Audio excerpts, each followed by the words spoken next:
Sementara Alkitab memberikan penegasan bahwa kalau kita ingin betul-betul menikmati pemeliharaan dan pengayoman Tuhan secara nyata dalam hidup sehari-hari, dalam arti kalau orang-orang lain kerja keras hanya untuk memenuhi kebutuhan hidupnya, Alkitab menjanjikan Bapa di sorga sudah menyediakan kebutuhan sehari-hari kita secara ilahi. Sekian waktu lamanya filosofi yang menyatakan bahwa hidup itu seperti roda telah menjadi dasar keyakinan dari banyak orang percaya, sehingga rasa lelah, frustasi, kecewa, dan berbeban berat telah dianggap hal yang wajar untuk dialami. Jika itu yang menjadi dasar keyakinan, maka dampak hidup seperti apa yang akan dihasilkan? Tidak heran jika akhirnya kehidupan orang percaya hanya berputar-putar pada permasalahan akibat ketidakakuratannya sendiri. Bukankah Tuhan telah menetapkan kehidupan orang percaya terus naik dan tidak pernah turun, bahkan menjadi saksi dari kedahsyatan dan kebesaran Tuhan? Saat Roh Kudus tercurah, maka keberadaan kita akan menjadi senjata kebenaran untuk menghancurkan segala pekerjaan iblis di atas bumi ini. Bagaimana wujud konkret dari cara Tuhan melatih diri kita yang merupakan makhluk roh, dan bagaimana cara kita bekerja sama dengan Roh Kudus untuk dibangun menjadi alat di tangannya?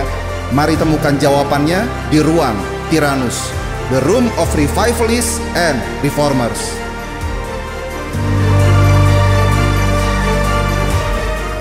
Pastor, bagaimana dengan Yesus sendiri yang memang menjanjikan kan Pastor, bahwa dia memang benar-benar akan membawa kita ke sorga, bahkan sudah sering mendengar ada rumah gitu di sana ya Pastor.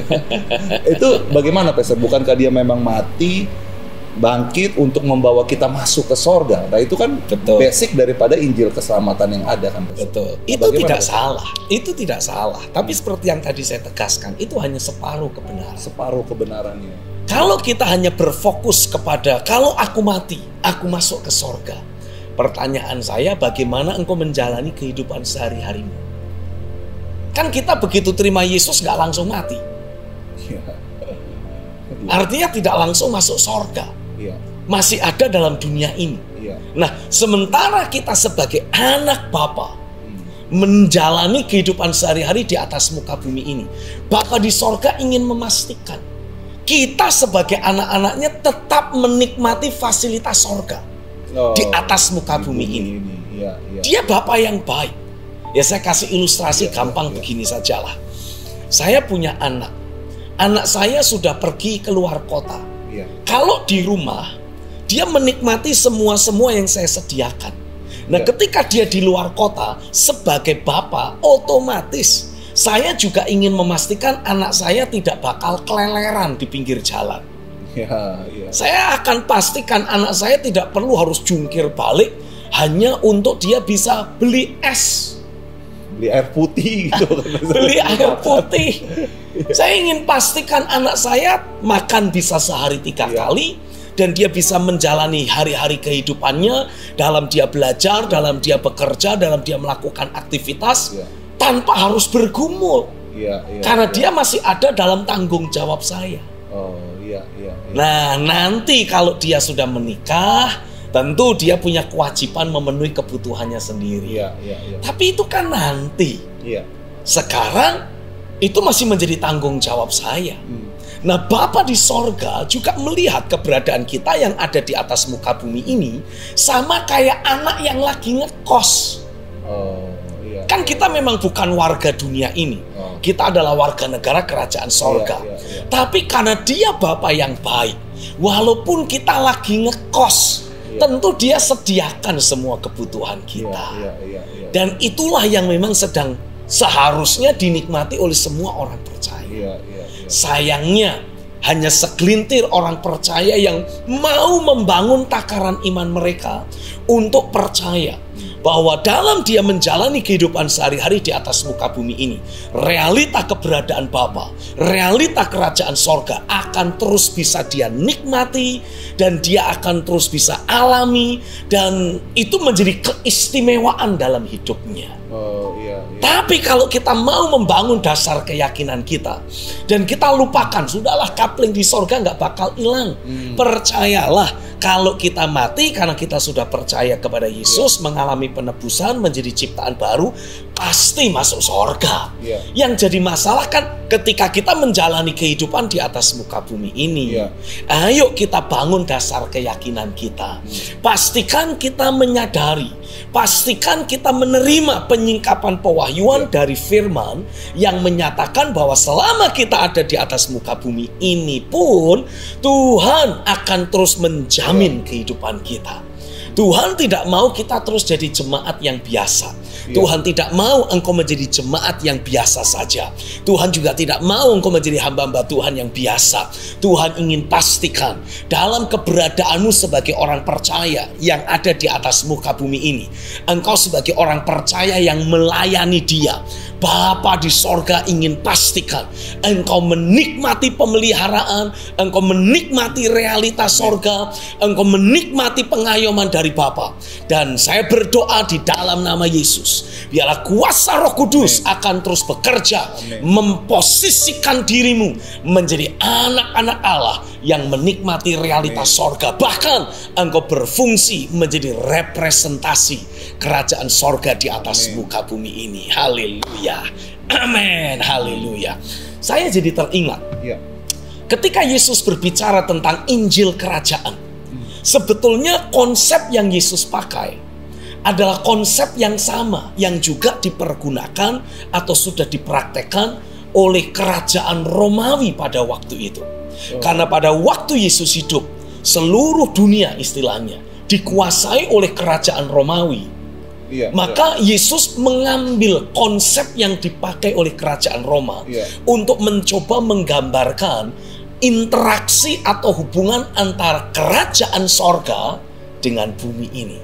Bentuknya seperti ini. Kalau kita belajar, setiap kali tentara Roma mengirim pasukan untuk menaklukkan satu daerah tertentu, ketika penaklukan terjadi, nah ini menarik, para pemimpin penguasa di daerah yang baru ditaklukkan tersebut biasanya tidak langsung dieksekusi, tapi dibawa dan diarak terlebih dahulu. Untuk apa? Dijadikan tontonan, dipermalukan, untuk membangkitkan moral dari masyarakat Romawi, supaya mereka terbangun moralnya. Kita selalu menang perang, angkatan perang kita dahsyat, kerajaan kita luar biasa. Jadi mereka itu memiliki apa istilahnya, rasa nasionalisme lah, kurang lebihnya seperti itu. Jati dirinya jati dirinya terbangun dengan kuat tentang kerajaan Romawi. Nah, Yesus pun melakukan hal yang sama ketika Dia mati dan kemudian bangkit lagi pada hari yang ketiga dan dipermuliakan di sebelah kanan Bapa. Kitab Kolose menuliskan bahwa Yesus menjadikan para penguasa dan pemerintah kerajaan angkasa menjadi tontonan umum, supaya kita sebagai umat pilihan yang sudah mengalami penebusan, kita kembali merasakan sense of victory. Ada rasa berkemenangan. Karena selama ini kan ketika kita ada di dalam sistem dunia ini, kita ini kan ditekan sama iblis, dilecehkan oleh iblis, oleh sistem dunia yang jahat. Nah, kita kan sudah dibebaskan dari sistem dunia. Kita hidup sebagai warga negara kerajaan. Kita menikmati sistem kerajaan. Nah, Yesus ingin memastikan kita semua kembali bisa merasakan jati diri kita yang baru di dalam Kristus terbangun kuat. Kita kembali menjalani hari-hari kita di dalam roh yang berkemenangan. Itu sebabnya kita bisa dengan mudah melakukan, pakai tanda kutip, pelecehan balik kepada semua pekerjaan iblis atau dosa ataupun maut dalam kehidupan sehari-hari kita. Karena Yesus sudah memberikan nama di atas segala nama kepada kita, gerejanya. Nah, yang menarik lebih lanjut, biasanya setelah ini penguasa-penguasa daerah yang ditaklukkan diarak untuk pulang ke negeri atau ke pusat pemerintahan di Romawi, untuk kemudian nanti akhirnya tetap dieksekusi juga pasti. Nah, dari pusat pemerintahan Roma diutuslah seorang utusan ke daerah yang baru ditaklukkan itu. Jadi setelah ada jenderal perang yang menaklukkan daerah tersebut, penguasanya dijadikan tontonan umum, diarak, dipermalukan untuk kemudian dieksekusi. Dari pemerintahan pusat diutuslah seorang utusan ke daerah yang baru ditaklukkan itu. Tugasnya cuma satu, membuat daerah yang baru ditaklukkan itu menjadi sama seperti Roma. Dan yang menarik, sebutan yang dipakai di masa itu untuk utusan yang diutus menjadikan daerah yang baru ditaklukkan dibangun ulang jadi seperti pusat. Namanya, sebutannya apostolos. Dari kata itulah kita mendapat kata apostle atau rasul. Nah, Yesus kan memanggil 12 muridnya itu dengan sebutan para rasul. Menarik sekali. Nah, orang-orang yang diutus ini, para rasul yang diutus dari pusat ini, tujuannya, tugasnya adalah menjadikan teritorial yang baru ditaklukkan itu menjadi seperti pusat yang ada di Roma. Nah, ketika para rasul diutus ke daerah yang baru ditaklukkan, hal pertama yang dia akan lakukan adalah mencari orang-orang yang terpandang, yang disegani, yang terhormat di daerah itu, untuk kemudian diangkat menjadi satu kumpulan orang yang punya tugas merancang dan merumuskan bagaimana pembangunan di daerah yang baru ditaklukkan itu dengan segera bisa menjadi seperti pusatnya yang ada di Roma. Dan yang sangat menarik, kumpulan orang-orang terpilih ini disebut dengan sebutan eklesia. Yesus menyebut gerejanya dengan sebutan eklesia. Jadi perhatikan, ada rasul, ada eklesia. Tugasnya apa para rasul dan eklesia ini? Ya, menjadikan daerah yang baru ditaklukkan itu menjadi seperti pusatnya di Roma. Nah, kita ini kan para rasul, utusan Tuhan yang membangun eklesia, membangun gereja.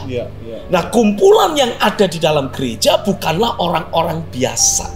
Kalaupun awalnya orang biasa, ini utusan yang dari pusat, dari sorga, akan membawa orang-orang biasa itu menjadi orang yang berpengaruh, yang terpandang, yang disegani.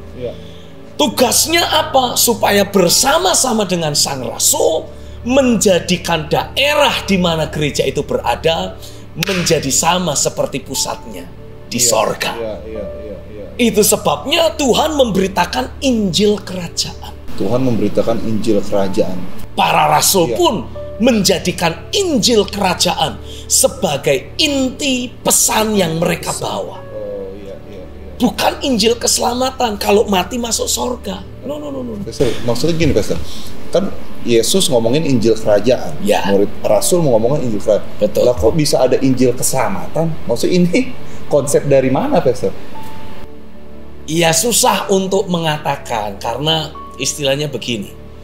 Injil yang kita terima di Indonesia ini kan sumbernya kan diberitakan atau dibawa oleh orang-orang yang berasal dari dunia barat sana. Nah, mau tidak mau kita harus, ya suka tidak suka harus menggali bahwa di dunia barat sana yang namanya individualisme itu masih sangat kuat sekali. Nah, karena Injil yang ada dibawa, diberitakan dengan masih terpengaruh oleh individualisme yang ada, maka terjadilah perubahan message. Ada perubahan message memang yang terjadi ya, terjadi perubahan makna, terjadi perubahan pemahaman. Sehingga sebagai akibatnya orang yang mengkhotbahkan Injil keselamatan pada waktu itu hanya berfokus kepada, ya sudah, kalau you mati masuk surga. Tapi selama masih hidup di atas muka bumi ini, ya you urus hidupmu sendiri-sendiri. Kenapa? Karena masih dipengaruhi oleh prinsip individualisme tadi. Sementara kalau kita menggali prinsip tentang Injil Kerajaan, Tuhan tidak menghendaki kita dalam memberitakan Injil Kerajaan sendiri-sendiri. No, Tuhan maunya kita memberitakan Injil Kerajaan secara korporat, dalam bentuk tubuh Kristus, which is artinya sangat bertolak belakang dengan keindividualisman yang selama ini dibawa oleh orang-orang yang membawa berita Injil. Itu sebabnya kita juga membaca di dalam kitab Kisah Rasul. Mulai dari Kisah Rasul pasal yang kedua, lalu kemudian Kisah Rasul pasal yang keempat, dan selanjutnya dituliskan bagaimana seluruh kehidupan jemaat tidak lagi berjalan atau menjalani hidup secara individual, tapi mereka menikmati kehidupan itu bersama-sama sebagai satu komunitas. Itu yang disebut eklesia tadi, Pak. Itulah eklesia. Dan kehidupan yang mereka jalani bukan kehidupan individual, tapi kehidupan yang sifatnya korporat. Sehingga Alkitab menuliskan tidak ada satupun dari antara jemaat yang terus hidup berkekurangan. Karena masing-masing saling melengkapi, masing-masing saling mengisi, masing-masing saling membantu, masing-masing saling mengayomi. Ya, itulah realita kerajaan yang itulah realita kehidupan kerajaan yang ada di atas muka bumi. Iya. Jadi memang benar-benar kita mesti benar-benar kembali kepada prinsip yang benar ya, Pastor. Oh iya, harus. Karena kalau enggak, kita akan menjalani kehidupan sehari-hari kita di atas muka bumi ini dengan tetap penuh tekanan. Dan kita mungkin menganggap, ya memang saya akan ditetapkan untuk menikmati kemuliaan itu di sorga. Jadi ya biar saya miskin di sini, tapi akan kaya di sorga. Ya akhirnya mentalitasnya seperti itu. Ya sudahlah, saya susah di sini, saya orang kecil, saya orang yang hina dina tak berdaya. Tapi nanti ketika aku sudah dipanggil Tuhan, aku akan menikmati sorga. Dan ya beginilah seharusnya orang percaya hidup di bumi ini. Harus sangkal diri dan pikul salib. Nah, pemahaman dan makna sangkal diri pikul salibnya keliru. Sementara Tuhan sebetulnya menghendaki untuk setiap kita memaknai atau memahami peristiwa sangkal diri dan pikul salib tersebut dengan wujud kita tidak lagi mencintai dunia ini dalam pengertian sistem jahat yang ada. Dalam arti kehidupan yang dipengaruhi oleh si jahat itu tidak pernah kita ingini lagi. Ya, jangan kayak orang Israel yang ketika menghadapi tekanan, menghadapi tantangan, oh enaknya bawang pre yang ada di Mesir. Padahal mereka jadi budak. Padahal di Mesir mereka jadi budak. Tapi orang Jawa bilang kemaki. Sok gitu. Ya, sok banget. Wah, bisa makan bawang pre, bisa makan semangka. Ya ilah. Padahal budak. Nah, demikian pula ada banyak orang-orang percaya karena mereka tidak mau belajar mengubah mentalitas mereka, seringkali juga mengeluh. Jadi orang Kristen tuh susah loh, berat, gak gampang loh. Semua yang sulit, semua yang berat, semua yang susah, semua yang disebut tuntutan hukum Taurat, Alkitab menuliskan sudah digenapkan oleh Yesus sendiri. Yang kita hanya perlu lakukan adalah menghubungkan diri kepada Dia, hidup dalam keterhubungan, kebergantungan dengan Tuhan, dan tidak ada lagi yang sulit. Alasan kenapa ada banyak orang Kristen untuk bertumbuh saja harus bergumul dan bergulat. Untuk doa saja, wah harus ditakut-takuti. Kalau kamu tidak berdoa, tidak ada berkat. Masuk neraka gitu. Masuk neraka lu. Diikuti wewe gombel lu, dicegat pocong dan kuntilanak lu. Wah baru takut kemudian berdoa. Lu ini kan buat saya aneh. Kalau kita ini sehat, kalau kita sehat, kita kan bisa bernapas dengan leluasa. Betul ya? Tapi kalau kita sakit, kena COVID gitulah kira-kira, paru-paru kita rusak. Apa yang terjadi? Harus dipasang alat bantu pernapasan. Nah, kalau kita untuk doa saja harus ditakut-takuti, artinya ada yang salah dalam diri kita. Selama ini kan orang menganggap dan orang punya sebuah statement, doa adalah nafas hidup orang percaya. Nah, kalau kita mengaku orang percaya, untuk doa saja harus ditakut-takuti, harus pakai alat bantu. Artinya ini lagi kena COVID rohani ini. Artinya ada yang salah di sana. Ya.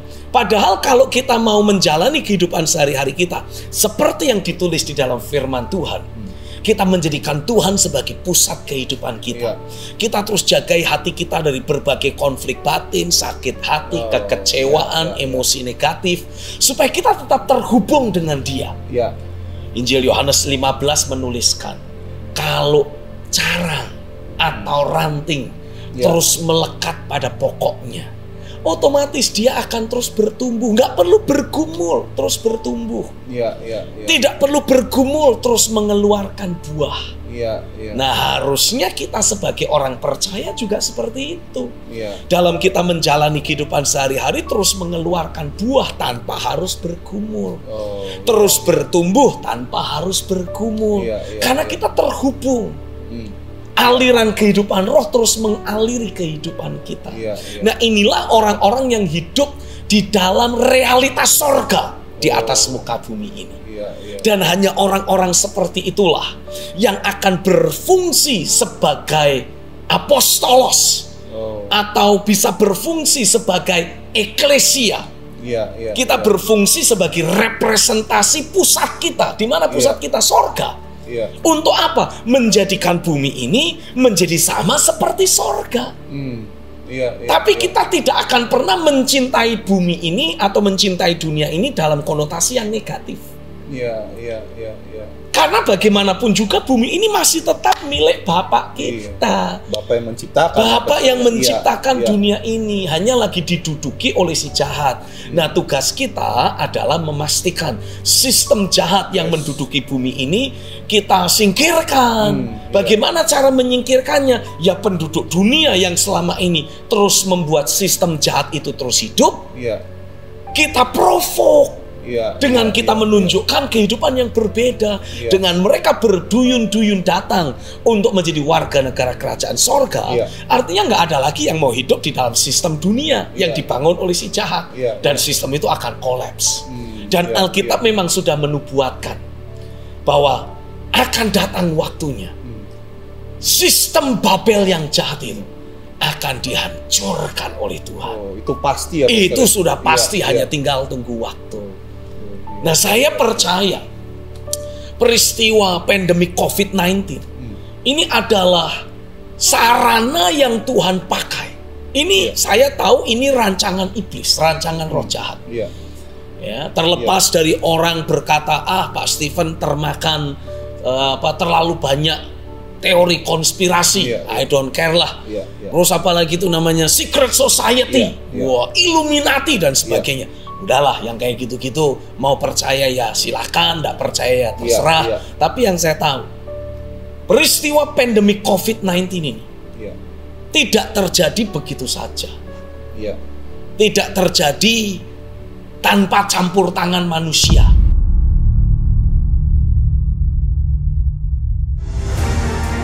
Ada campur tangan manusia, dan niatnya memang jahat. Tapi kita bersyukur setiap rancangan jahat selalu dipakai oleh Tuhan, diputar balik oleh Tuhan untuk mendatangkan kebaikan